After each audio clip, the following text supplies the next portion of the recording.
Hello, Brunswick County and beyond. Dr. James here with Coastal Integrative Health in Charlotte with my patient, Dr. Alex. And today we're going to be continuing our topic on traction today, going into the most common traction that we use here in the office called flexion distraction. Probably about 99% of our patients have this performed on them.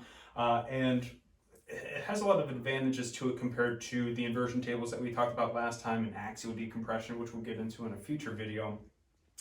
Whereas the inversion table, you're ending up being upside down and it's pulling you. This keeps you in a good horizontal position here, and almost as if, kind of like a pulley, in that the bottom section of this table is going to end up moving down here for us, and it's going to pull his body along with it and hold onto the spine, and that's where the traction occurs.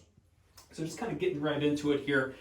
We already have the table set up for his weight here, but basically that table is just going to move up and down just like that, and you can end up seeing his head move along with it. That's his body getting pulled along with it. But if I hold on to his spine, that's where we can really start to stretch everything out here.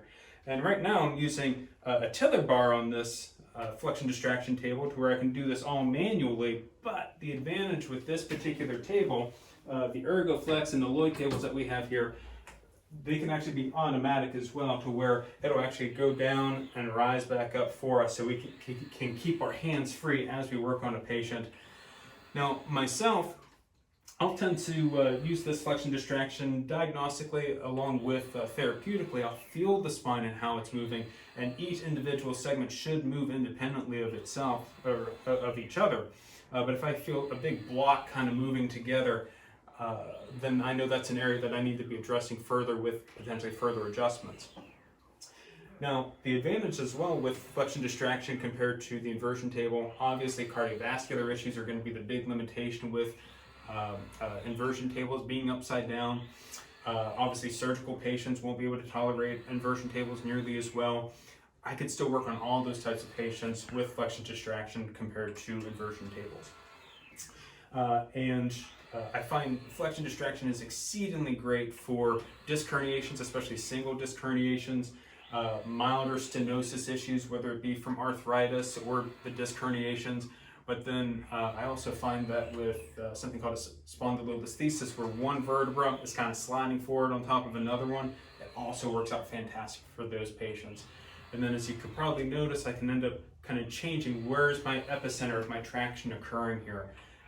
And I can work on that lower back in isolation, or I can work all the way up into the neck and really get some deep traction out of the neck there as well. There are a few niftier ones out there where the flexion distraction can end up working at that headpiece as well. Since this headpiece drops down, I can end up doing about that same thing there as well.